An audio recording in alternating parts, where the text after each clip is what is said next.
안녕하세요. 김경수 목사입니다. 오늘은 창세기 20장을 강론해 보겠습니다. 창세기 20장은 아브라함의 치명적인 실패를 기록하고 있습니다. 그 실패가 무엇이며 그 실패가 어떤 영향을 주었는지를 함께 살펴보겠습니다. 창세기 20장 1절 2절에서 아브라함이 거기서 네게부 땅으로 옮겨가 가데스와 술 사이 그랄에 거류하며 그 안에 사례를 자기 누이라 하였으므로 그랄 왕 아비멜렉이 사람을 보내어 사라를 데려갔다고 언급하였는데 사라를 첩으로 삼기 위하여 데려간 것을 뜻합니다. 아브라함이 헤브론 마물의 상수리 숲을 근처에서 살다가 그랄로 이주했는데 지도를 보면은 그랄이 헤브론에서 멀리 떨어져 있다는 것을 알 수 있고 아브라함이 가나안 땅으로 이주하여 지금까지 살면서 여기저기 돌아다니며 가축을 키웠는데 아브라함이 그랄로 가서 가축을 키웠다는 증거를 찾을 수 없다는 것입니다. 그 이유는 이곳에 물이 부족하여 가지 않은 것이라고 판단이 됩니다. 그뿐 아니라 그랄에서 아브라함이 사라를 자기 누이라 하자 아비멜렉이 사라를 첩으로 취하려 했다는 것은 아브라함이 그랄에 처음 왔기 때문에 그곳에 잘 알려지지 않았다는 것을 나타내는 것입니다.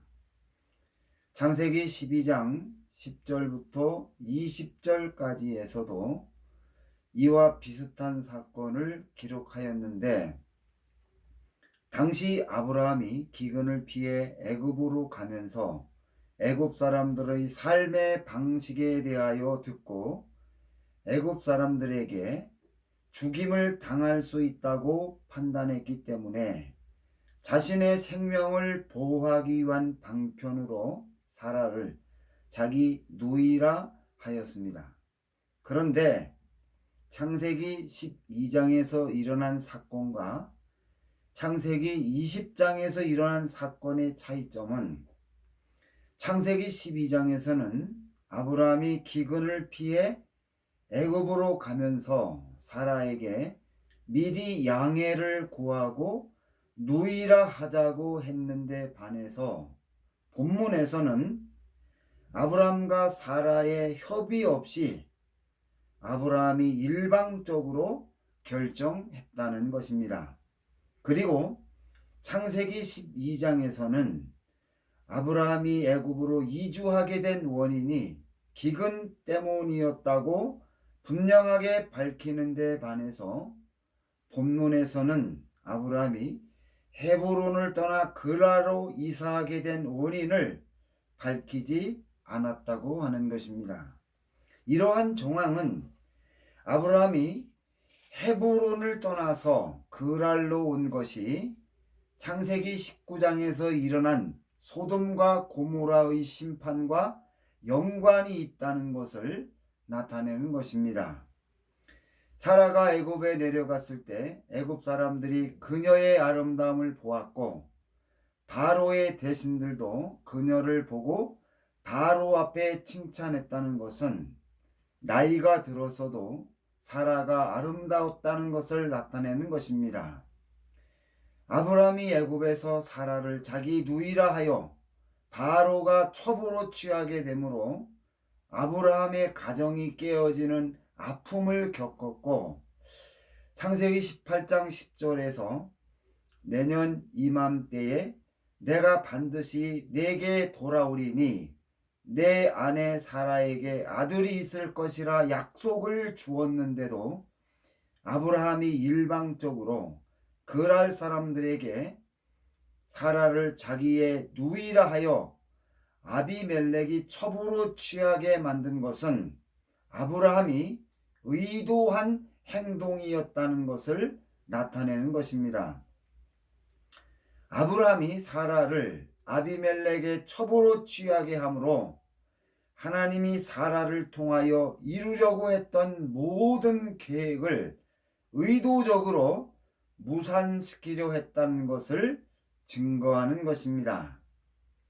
내년 이맘때에 이삭이 태어난다는 하나님의 약속을 생각하면 얼마 후에 사라가 이삭을 잉태한다는 것을 알 수 있습니다. 그런데 만약 그랄 왕 아비멜렉이 사라와 동침했다면 사라가 하나님의 약속대로 이삭이 태어난다고 하더라도 이삭은 법적으로 아비멜렉의 아들이 된다는 것입니다. 이 대목에서 심각한 문제가 생기게 됩니다. 창세기 17장 21절에서 내 언약은 내가 내년 이 시기에 사라가 내게 낳을 이삭과 세우리라고 하였는데 만약에 아비멜렉과 사라가 동침하게 된다면 하나님의 언약 성취가 아브라함의 자손에서 아비멜렉의 자손으로 옮겨가게 될 것입니다. 그러면 사라에게 이삭이 태어나더라도 법적으로 하나님이 아브라함에게 약속을 지켰다고 인정받지 못하게 되며 하나님의 약속에 의해 태어난 이삭이 아브라함에게 했던 모든 약속을 계승한다면 하나님의 구속 역사의 중심이 아브라함에서 아비멜렉으로 옮겨지게 될 것이므로 하나님의 구속 역사에 큰 혼란이 생긴다는 것입니다. 따라서 아브라함이 의도적으로 사라를 누이라 하여 아비멜렉이 첩으로 취하게 만든 행동은 하나님을 공경에 빠뜨리고 하나님의 계획이 성취될 수 없도록 방해하는 사탄의 행동과 같은 것입니다. 그러면 아브라함이 왜 이러한 행동을 하였을까요? 여기에 대한 답을 한마디로 말한다면 하나님이 소돔성을 심판하여 롯을 망하게 만든 보복이었다고 판단이 됩니다. 아브라함과 롯의 관계가 매우 특별하다는 것을 이미 앞에서 살펴보았으며 이전에도 아브라함은 이와 비슷한 행동을 했던 경험이 있습니다. 아브라함의 목자들과 롯의 목자들이 심하게 다투고 헤어진 후에 하나님이 아브라함에게 준 땅에 대한 약속을 듣고 하나님이 아브라함과 롯을 헤어지게 했다고 판단하여 단을 쌓아 하나님을 반역하고 헤브론으로 이주하여 마므레의 형제들과 동맹을 맺음으로 하나님이 아브라함과 롯을 헤어지게 만든 데에 대한 보복을 했다는 것입니다. 하나님이 소돔과 고모라를 심판한다는 것을 아브라함이 듣고 아브라함이 소돔성의 구원을 위하여 하나님을 설득하며 간구하여서 소돔성에 의인 10명이 있으면 소돔성을 심판하지 않겠다는 응답을 받았습니다. 아브라함은 소돔성에서 믿음으로 재판관의 일을 감당해서 많은 칭찬을 받고 있는 롯과 그의 가정에 있는 사람들과 롯을 신뢰하고 따르는 사람들 중에서 믿음을 지키는 의인들이 10명은 넘을 것이라고 생각을 했습니다. 아브라함은 소돔성이 심판을 피하고 무사할 것이라고 믿었지만 이튿날 아브라함이 소돔성에서 옹기 가마에서 나무를 태워 옹기를 구울 때처럼 연기가 치밀어 오르는 것을 보고 소돔성이 하나님의 심판을 받아 롯에게 큰일이 생겼다는 것을 판단했다는 것입니다. 아브라함의 인생에서 가장 중요한 위치를 차지하고 생명처럼 귀하게 여기는 롯을 하나님이 심판하여 죽게 만들었다고 생각했기 때문에 하나님께 보복을 하는 수단으로 아브라함이 헤브론을 떠나서 아무도 모르는 그랄로 이주를 했고, 이곳에서 하나님의 약속이 성취되는데 중요한 부분을 차지하는 사라를 누이라 하여 아비멜렉이 첩으로 취하게 만들었던 것입니다. 할례를 받고 아브라함이 변화되었지만 그의 마음 중심에는 가장 귀하다고 생각했던 롯이 그대로 남아 있었다는 것을 증거하고 있습니다. 여기에 하나님이 개입하셨습니다. 창세기 20장 3절에서 그 밤에 하나님이 아비멜렉에 현몽하시고 그에게 이르시되 내가 데려간 이 여인으로 말미암아 내가 죽으리니 그는 남편이 있는 여자라고 강경하게 말하자 창세기 20장 4절 5절에서 아비멜렉이 하나님께 이의를 제기하여 말하기를 그 여인을 가까이 하지 아니하였으므로 주여 주께서 의로운 백성도 멸하시나이까 그가 나에게 이는데 누이라 하지 아니하였나이까 그 여인도 그는데 오랍이라 하였사오니 나는 온전한 마음과 깨끗한 손으로 이렇게 한 것이라고 말했습니다. 아비멜렉이 사라를 첩으로 취하는데 법적으로 문제가 되는 것이 없었고 하나님이 아비멜렉의 마음을 아셨기 때문에 너를 막아 범죄하지 못하게 막은 것이며 여인에게 가까이 하지 못하게 막은 것이라고 하였습니다. 창세기 20장 7절에서 이제 그 사람의 아내를 돌려보내라. 그는 선지자라.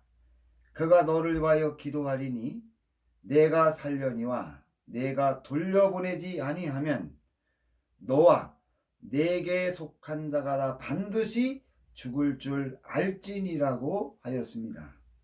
만약 사라를 돌려보내지 않으면 아비멜렉이 모르고 사라를 취했다고 하더라도 선지자가 가진 거룩성과 하나님의 경고를 무시한 죄로 용서받을 수 없고 아브라함의 중재 기도를 통해서만 죄 사함을 받을 수 있다고 하나님이 말씀하셨던 겁니다. 하나님이 아비멜렉의 꿈에서 강경하게 말씀하신 그 자체가 큰 충격과 공포였으며 아비멜렉은 하나님의 말씀을 듣고 두려워서 안절부절하였다고 증거하였습니다. 아비멜렉이 아침 일찍 일어나 모든 신복을 불러 자신에게 일어났던 충격적인 일을 말해 주었습니다. 신복들도 아비멜렉의 말을 듣고 큰 두려움에 떨었습니다. 그리고 아비멜렉이 아브라함을 불러서 어찌하여 우리에게 이렇게 하느냐?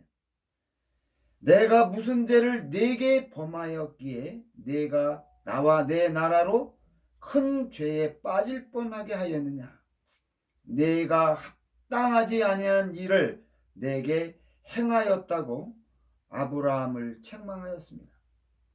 그리고 내가 무슨 뜻으로 이렇게 하였느냐고 물었습니다.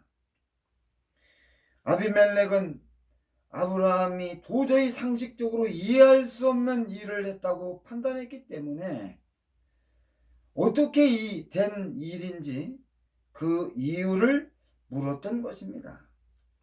그러자 창세기 20장 11절에서 이곳에서는 하나님을 두려워함이 없으니 내 아내를 인하여 사람이 나를 죽일까 생각하였기 때문이라고 대답을 했는데 아브라함의 변명은 이곳 사람들이 악한 사람들이기 때문에 자신이 살기 위하여 어쩔 수 없이 속이게 되었다는 것입니다.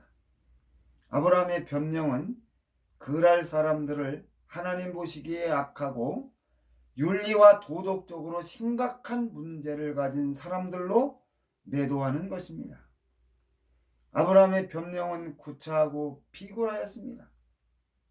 아비멜렉이 아브라함의 변명을 듣고 양과 소와 노비를 취하여 아브라함에게 주고 그 아내도 돌려보냈으며 아브라함에게 내 땅에 살아도 좋다고 허락하였습니다. 오히려 아비멜렉이 아브라함이 가질 수 있었던 오해를 풀어주기 위해 노력하여 문제를 해결하였기 때문에 하나님의 약속을 받지 못한 아비멜렉이 칭찬받을 행동을 했다고 평가할 수 있다는 것입니다. 아비멜렉은 아브라함이 이곳 사람들에게 생명을 잃을까 두려워서 속였다는 변명이 잘못되었다는 것을 보여주었습니다. 아비멜렉이 아브라함을 용서하여 자기 땅에 살도록 허락하고 자신은 사라와 아무 관계가 없다는 것을 증명하면서 큰 호의를 베푼 것은 꿈속에서 역사하신 하나님의 음성을 듣고 아브라함과 사라가 특별한 사람이라는 것을 느꼈기 때문일 것입니다. 여기서 그치지 않고 창세기 20장 16절에서 아비멜렉이 사라에게 자신이 은 1000개를 내 오라비에게 주어서 그것으로 너와 함께한 여러 사람 앞에서 내 수치를 풀게 하였노니 내 일이 다 선이 해결되었다고 일러주었습니다. 아비멜렉은 사라의 순결을 보증하기 위하여 막대한 비용을 지불하였던 것입니다. 아비멜렉이 자신의 왕권으로 많은 비용을 들여서 사람들에게 자신의 무죄를 증명한 것은 하나님이 두려웠기 때문일 것이며 하나님은 아브라함이 잘못했음에도 오히려 아비멜렉을 죄인으로 다스려 아브라함과 사라를 지켜주었습니다. 그리고 아브라함이 기도했을 때 하나님이 아비멜렉과 그 아내와 여종을 치료하사 생상케 함으로 치욕적인 실수를 했던 아브라함의 권위를 세워주셨습니다. 창세기 20장 18절에서 하나님이 태를 닫으셨다는 것은 아비멜렉과 그의 부인과 종들이 자식을 생산하는 어떠한 일도 할 수 없게 된 것을 나타내며 아브라함이 이들을 위하여 기도함으로 정상으로 회복되었다는 것을 가르쳐주는 것입니다. 창세기 20장에서는 할례를 받고 영원한 언약에 참여하여 새롭게 변화된 삶을 살아가는 사람이라도 완전히 변한 것이 아니며 하나님의 약속 성취를 파괴하여 하나님의 구속 역사를 방해할 수 있다는 것을 가르쳐주고 있습니다. 그럼에도 하나님이 자신을 반역한 아브라함을 끝까지 잡아주시고 아비멜렉 앞에서 실추되었던 아브라함의 권위를 회복시켜 주신 하나님은 영광과 찬송을 받으시기에 참으로 합당한 분이십니다.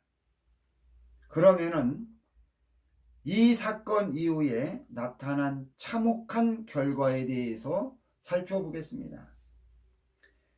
창세기 18장 10절에서 그가 이르시되 내년 이맘때에 내가 반드시 내게로 돌아오리니 내 아내 사라에게 아들이 있으리라고 약속하였는데 아브라함이 자신의 바램대로 소돔성이 구원받지 못하고 롯의 행방을 알 수 없게 되자 하나님이 약속이 성취될 수 없도록 치명적인 죄를 범하였습니다.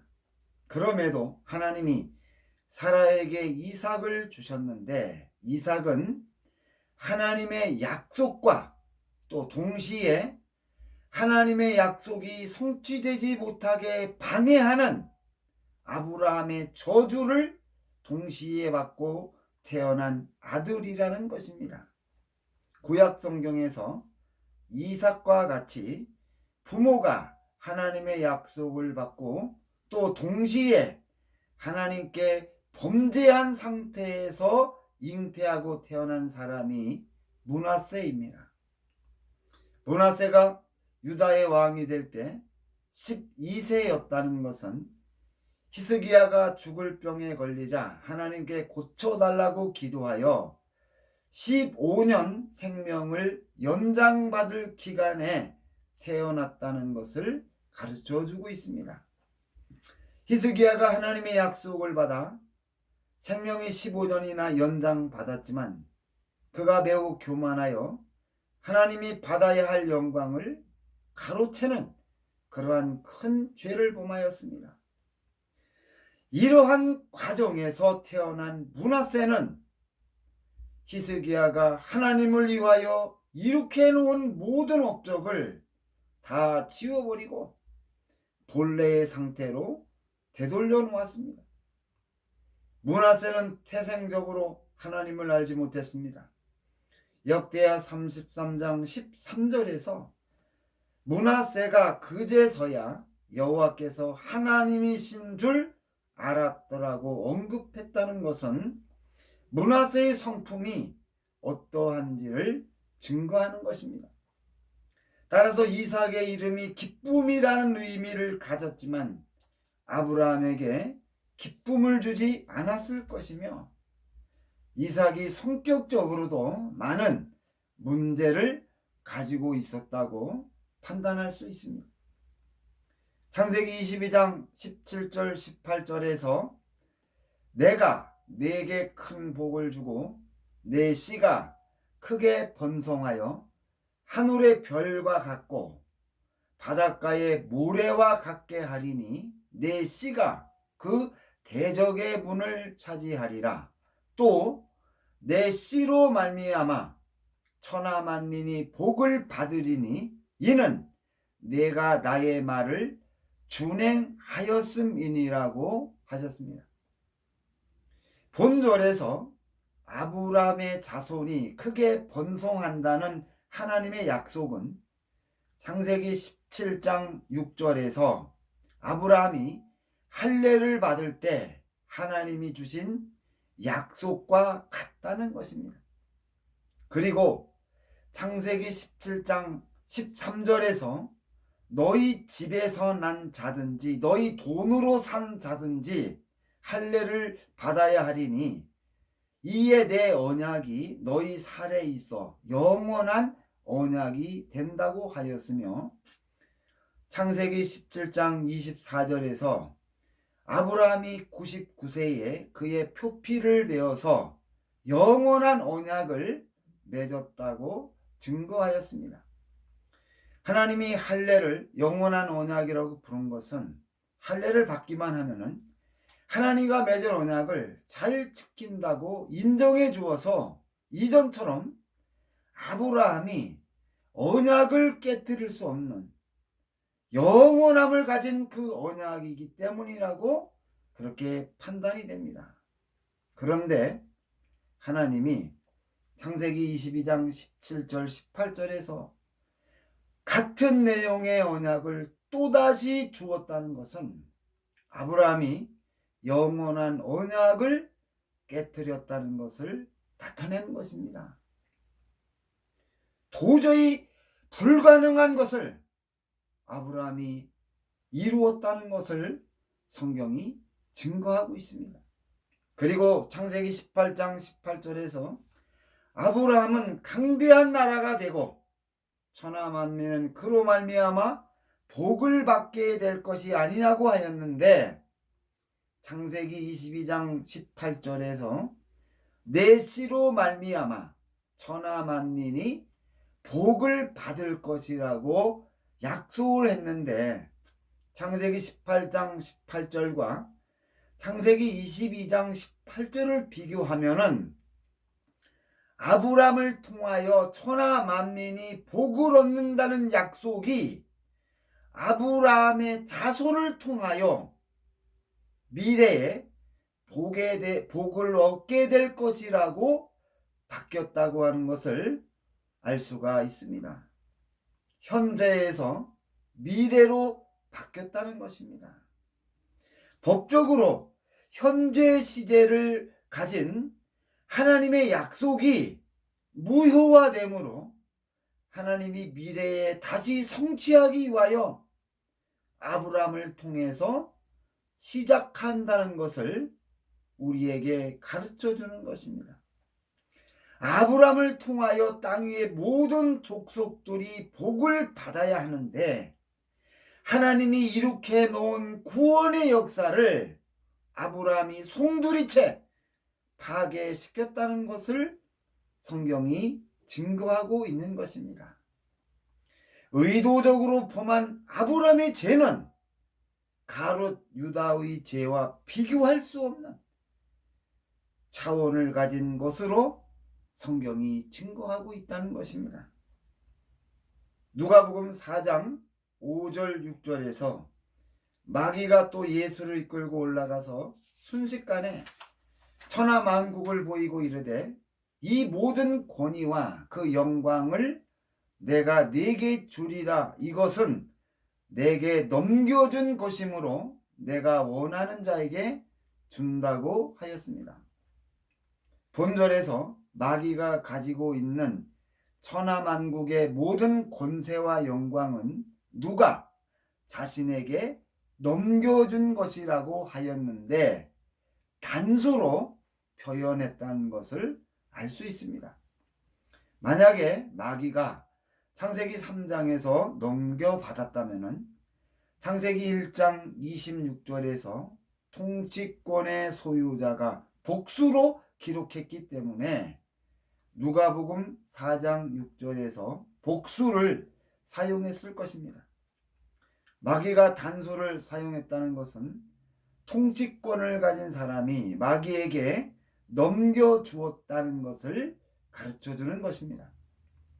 창세기 18장 18절에서 증거하는 내용과 창세기 22장 18절에서 증거하는 내용을 종합해 보면은 당시 아브라함이 가지고 있었던 통치권과 모든 권세를 마귀에게 넘겨준 것이라고 판단할 수 있다는 것입니다. 아브라함은 내년 이맘때에 아들이 태어난다는 약속을 받은 사라를 의도적으로 자신의 누이라 하여 아비멜렉이 첩으로 취하게 만들어서 하나님의 구속 역사를 파괴시키려고 했고 이것도 모자란다고 생각하여 하나님이 아브라함에게 준 모든 권세를 사탄에게 넘겨주어서 영원히 하나님의 구속 역사가 회복하지 못하도록 만들었던 것입니다. 아브라함은 정말로 악한 인간입니다. 아브라함의 반역으로 멸망한 사람들의 핏값에 대해서 그 책임을 피할 수 없을 것입니다. 아브라함은 세상의 모든 비난과 저주를 받아 마땅한 사람인데 오늘날 교회에서 순종의 사람으로 포장되었다는 것은 반드시 바로 잡아야만 합니다. 그럼에도 하나님이 아브라함을 버리지 않은 것은 하나님이 아브라함의 믿음을 보시고 의롭다고 인정했기 때문이며 아브라함을 믿음의 조상으로 삼은 것은 하나님의 약속의 진실함 때문일 것입니다. 신약 성경에서 중요한 이신칭의의 교리를 설명할 때 아브라함을 예로 들었는데 설명하는데 아브라함처럼 좋은 사람이 없을 것입니다. 이 세상에 살다간 모든 사람들 중에 가장 큰 죄인이 아브라함이기 때문에 아브라함이 가진 믿음으로 구원을 받았다는 성경의 말씀은 성경을 읽는 모든 사람들에게 무한한 힘과 용기를 주고 있다는 것입니다. 저런 인간도 하나님이 버리지 않았는데 아브라함과 비교할 수 없는 우리는 하나님의 긍휼과 자비를 하나님이 우리에게 베풀어 줄 것이라는 믿음을 더욱 확고히 가질 수 있다는 것입니다. 하나님이 아브라함을 버리지 않고 끝까지 구원을 이루어 가신 그 넓은 사랑과 자비하심의 은혜가 어제나 오늘이나 앞으로 영원히 변함없이 사람들에게 베풀어 줄 것입니다. 참으로 죄인들에게 변함없이 구원과 은총을 주시는 하나님의 은혜와 사랑은 모든 우주 만물의 감사와 찬양과 영광을 받아야 참으로 마땅하다고 그렇게 판단이 됩니다. 이렇게 해서 오늘 모든 강론을 마치겠습니다. 이 강론을 통해서 아브라함을 올바로 이해하고 성경을 더 깊이 깨닫고 하나님을 아는 지식이 더욱 넘쳐서 이 마지막 때에 우리가 하나님의 위대한 역사에 쓰임받는 역사가 있기를 주님의 이름으로 부탁을 드립니다. 감사합니다.